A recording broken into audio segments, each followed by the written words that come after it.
Non, c'est faux. Il ne reçoit pas de l'exécutif, il reçoit de la justice. Oui, c'est ça. Voilà, faut pas il dit de l'exécutif. Vous avez déjà rectifié la justice. Non, ça c'est un autre débat. Allez-y, s'il vous plaît, monsieur Abel. C'est pas le ministre de la justice qui lui donne. On laisse rapidement, s'il vous plaît, monsieur Diaby. Très rapidement, monsieur Sia et puis maître. Alors, ce que je voulais dire, c'est que je pense que vous vous êtes laissé prendre dans le piège de la communication du RHDP. Il n'y a pas quelqu'un qui a fait beaucoup plus de prisonniers politiques et de prisonniers d'opinion que le président Ouattara. C'est faux. Vous pouvez me laisser développer. S'il vous plaît, monsieur Diaby. S'il vous plaît, monsieur Diaby. Il a cité des faux. Moi, c'est faux. Il a cité des noms, tout ça. Il faut parler aussi un peu de. Mais tu oublies que la direction. Tu oublies que la direction du RHDP. Monsieur Diaby. Tu oublies que la direction du RDM s'est retrouvée emprisonnée à un moment donné. Mais c'est toute la direction du RDM. Monsieur Diaby, on laisse monsieur Sia finir rapidement. S'il vous plaît, on laisse monsieur Sia finir. Dans ce piège de la communication. Non, ne vous en faites pas. Quand il y a un point positif aussi, il faut le dire. C'est que les prisonniers d'opinion du PPACI chez nous, on a nos jeunes Macron Ier qui a été emprisonné juste parce qu'il a... S'il vous plaît. Non, vous allez répondre après. Il a été emprisonné pourquoi? Vous allez répondre après. Macron Ier a été emprisonné pourquoi? Vous allez répondre après. Mais vous allez répondre après. Vous voyez la version du militant RHDP qui allez-y. Donc imaginez ça. Allez-y très rapidement. Non, monsieur Diaby. Moi, mon doctorat, je l'ai mérité et tu n'en parles pas. Non, sérieusement. Moi, mon doctorat, je l'ai mérité et tu n'en parles pas. Et surtout, tu n'en parles pas sur cette façon-là.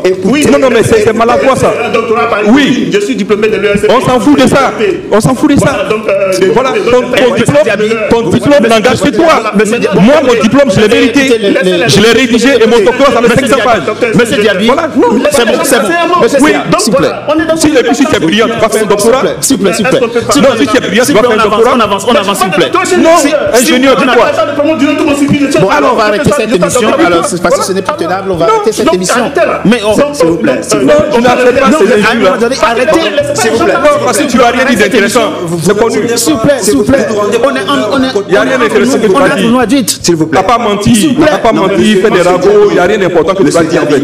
C'est le même président Ouattara qui est venu sur CFA ici, qui pendant 15 ans qui n'a jamais eu de prisonnier politique en Côte d'Ivoire. Bon, alors, monsieur Sia, et c'est quoi un prisonnier politique? Monsieur Sia, s'il vous plaît, monsieur Dia, s'il vous plaît, monsieur Sia, s'il vous plaît, on avance, d'accord? On a bien compris, vous teniez à souligner. La subtilité que vous faut comprendre, que moi-même j'admire chez le président Ouattara, c'est de pouvoir... S'il vous plaît, on laisse finir et puis vous répondez après. Il ne fera que ceux qui menacent ses intérêts et son pouvoir. Voilà, c'est les intérêts, c'est ceux qui peuvent mettre en danger son pouvoir. C'est-à-dire vous pouvez être critique. Tant qu'il estime que votre critique ne pénètre pas une frange... C'est votre analyse, c'est une opinion, absolument. Sinon, il y a merci. Il y a plein de choses, il y a plein actuellement. Le propos est très clair. Je ne disais pas qu'il n'y a pas, je ne dis pas qu'il n'y a pas de prisonniers à Côte d'Ivoire. Je ne disais pas qu'il n'y avait pas de prisonniers à Côte d'Ivoire. Moi, je suis là-bas mes éléments de comparaison. Parce que si vous voulez voir tout noir, on ne peut pas avancer non plus. Moi, j'avais le sentiment, et vous m'expliquerez pourquoi. En tout cas, c'est ma compréhension des choses. Le président de la République, la Côte d'Ivoire est comme une maison. Les Ivoiriens sont une famille, une grande famille. Et dans notre sociologie locale et dans notre culture à nous, le dialogue est le premier instrument de régulation sociale. On peut s'interroger sur le refus, en ce moment-là, du patriarche de la maison, du père de la maison, d'organiser un dialogue avec l'ensemble des membres de la famille. On peut ne pas être d'accord sur les points évoqués. Mais au moins le père de famille écoute et dit ça je peux satisfaire, ça je ne peux pas, ça je ne peux pas. Au moins il tient sa maison. Oui. C'est ce qu'on veut faire. C'était le sens de ma question du dialogue. Oui, en fait, moi ce que je constate, c'est qu'on nous dit que le président Ouattara est respectueux des institutions, est respectueux de la justice et qu'il laisse faire la commission électorale faire son travail et qu'il n'intervient pas ou il n'influe pas sur les processus. Bon, moi j'aimerais quand même relever la circonstance que quand les condamnations ont été prononcées par contumace contre le président Gbagbo, contre Blé Goudé, ceux deux sont tout de même rentrés en Côte d'Ivoire et la peine n'a jamais été exécutée. Voilà. Bon, on l'évoquait l'autre fois, dans une émission l'autre fois. Dans l'autre émission, il y a un représentant du RHDP qui nous a expliqué que dans le souci de dialogue du président Ouattara, il n'a pas voulu que ces peines soient exécutées. Ce qui est une bonne chose. Donc on comprend par là que le président Ouattara, quand il veut, il peut aller dans un sens qui va même à l'encontre des mécanismes institutionnels prévus, puisqu'il l'a fait avec les peines qui n'ont pas été exécutées. Alors pourquoi il ne peut pas aller jusqu'au bout de cette question et considérer, comme vous l'avez dit, que là, on est dans une phase où on est en train d'aller vers une élection qui est cruciale. Il faut sortir la Côte d'Ivoire des phases, je dirais, litigieuses des élections. Puisque depuis 2010, il y a eu ça, 2020, il y a eu ça. Il faut tout de même qu'on puisse avoir une élection qui est apaisée cette fois-ci. Et il n'est pas possible que des figures de proue de l'opposition soient écartées de cette élection. Et donc, puisque dans le cadre institutionnel, ça devient difficile, dans ces conditions-là, il faut créer un cadre de dialogue pour pouvoir rééquilibrer le cadre institutionnel. Monsieur Diaby, vous êtes sûr que vous ne comprenez pas ce que dit Moi, je pense qu'il y a 3 observations que je vais faire. S'il vous plaît. La première observation, c'est pas parce qu'on est acteur politique que quand on commet une infraction, l'infraction devient on est totalement d'accord. On est d'accord. Il faut qu'on soit clair là. On est totalement d'accord. Et ça, c'est pas parce que quelqu'un a été arrêté et emprisonné pour des faits de droit commun. On est d'accord, totalement d'accord. Donc ça, il faut que ça soit clair. Ok. Deuxième observation, je veux dire que on n'est pas forcément, quand on est leader politique et qu'on veut participer à des élections, on doit s'assurer effectivement qu'on respecte les règles du jeu. Et ça, c'est important. Et à ce niveau-là, on ne peut pas nourrir la vie politique ivoirienne de compromission et de compromis. On le fait depuis plus de 30 ans. Et ça nous amène toujours à des conflits. Et la preuve, c'est quoi? C'est que ces dialogues politiques ont résolu quoi en Côte d'Ivoire? Depuis 2000, on fait des dialogues politiques, on fait des discussions. Mais au final, qu'est-ce qu'on constate? Mais l'absence de dialogue, c'est pas une raison, c'est pas parce qu'on n'a pas atteint. L'absence de dialogue garantit la déflagration. Ce que je dis, c'est que Ouattara est président du RHDP. Non, président de la Côte d'Ivoire. Mais avant aussi, il est président du RHDP. À ce niveau, son parti peut engager des négociations, des discussions avec les partis politiques, ce qui a été déjà initié. Donc ça veut dire que le dialogue n'est pas rompu. C'est ce que je veux dire. On ne s'est pas compris, M. Diaby. Je vous dis, le président de la République, il est le père de famille. Dans sa maison, c'est lui le père. En Côte d'Ivoire, là, il n'y a pas deux pères. C'est le président Alassane Ouattara qui est le patriarche de la maison Côte d'Ivoire. Il y a les membres de la famille Côte d'Ivoire qui veulent discuter. Vous pouvez faire l'expérience en tant que père. Quand vous décidez dans votre maison d'écarteler une partie de la famille et d'avoir vos privilégiés à vous, votre maison est vouée, est vulnérable. Dans tous les cas, cette question relève de la compétence exclusive de Ouattara, de décider, de discuter ou de... D'accord. Mais vous, membres du RHDP, vous en rappelez au RHDP, alors que je vous ai donné la position du RHDP tout à l'heure. Je vous ai dit que le RHDP est en train d'initier des discussions. Très bien, on avance. Voilà. Très bien. On avance dans cette émission. Monsieur Agbri, vous savez, moi, l'un des défauts de la politique, c'est qu'elle permet souvent des débats inutiles, etc., qui nous enlèvent du concret et du factuel. On va rester concret maintenant, factuel maintenant.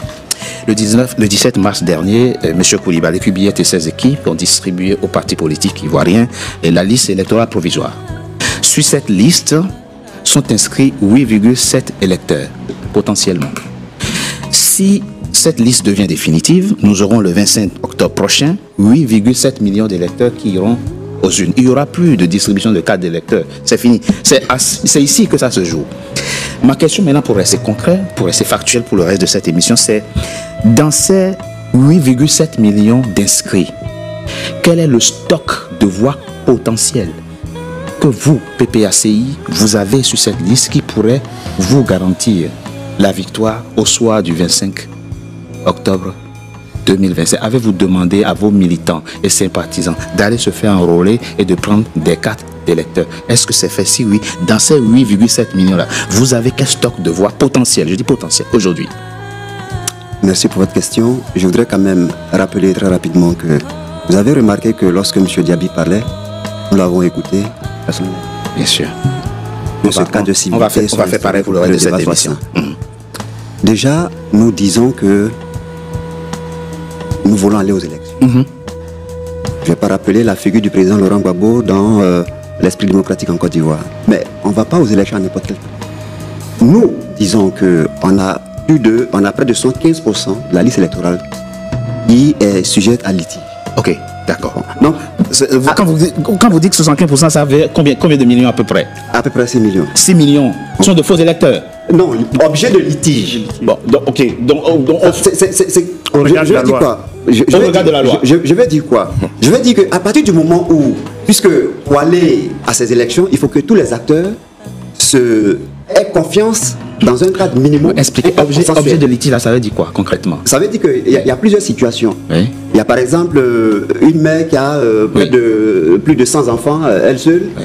Il y a des gens qui sont centenaires. Okay. Il y a plein de situations qui montrent que ces électeurs-là, il est important qu'on puisse éplucher la liste pour voir et pour l'auditer. Ok. Donc, à partir du moment où une partie significative des acteurs du processus n'ont pas confiance et émettent des doutes, il est de l'intérêt même du pouvoir de dire ok, on discute pour mettre en place un cadre consensuel. C'est ça qu'on demande. J'ai dit qu'on va rester factuel dans cette émission. Et donc, si donc, on a épuré la liste, elle est normalement une liste consensuelle, nous vous garantissons que nous gagnons les élections. J'ai dit on va être factuel dans cette émission. Oui. Avant, pour une fois, admettons, le pouvoir dit, enfin pas le pouvoir dit, la CEI dit.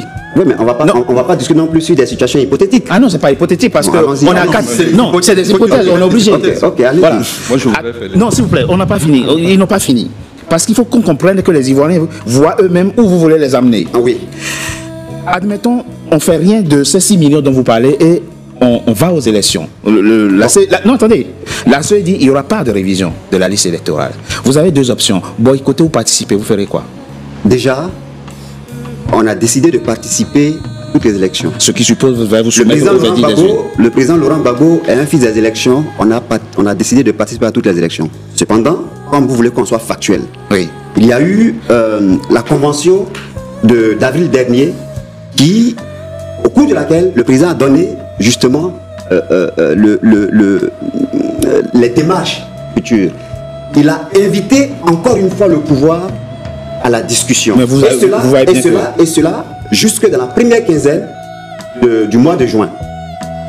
Après la première quinzaine du mois de juin, qu'est-ce qui se passe? Le parti va se retrouver, la direction va se retrouver. Et si on n'a pas été entendu en ce moment-là, une nouvelle ligne sera donnée, de nouveaux mots d'ordre seront donnés. Donc on ne peut pas dire là que votre nom n'y est pas, on va aux élections. Non, il y a des étapes à franchir. Je propose qu'on marque une courte pause, on se retrouve dans quelques instants pour la suite de notre émission. Vous aurez la...